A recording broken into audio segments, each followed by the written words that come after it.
Hi, I am Imal Aswath. Which of the following code represents the value of hexadecimal CF? Hexadecimal CF. That is hexadecimal means that code is that is a 10 means binary code. This is a hexadecimal code, that is 16. So for 0 to 9, that is simple is 0 to 9 represents 0, 1, 2, 3 up to 9. Then A, B, C, D, E, F. So A is for 10, B is for 11, 12, 13, 14, 15. So which of the following code represents the value of hexadecimal CF? CF. That is C means 12, F means 15. C 12, F 15.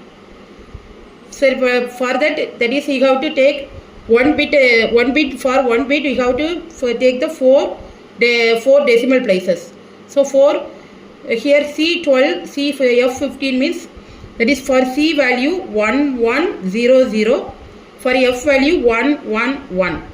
So you have to with a code. So from the question only you can write the answer. So first here two ones have.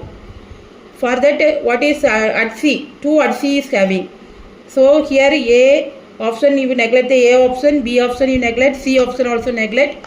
Come to D option, that is 1 1 1 1, then mu it is 0 0, then next here 1 1 1 1 1 1 1. Therefore D is the correct option.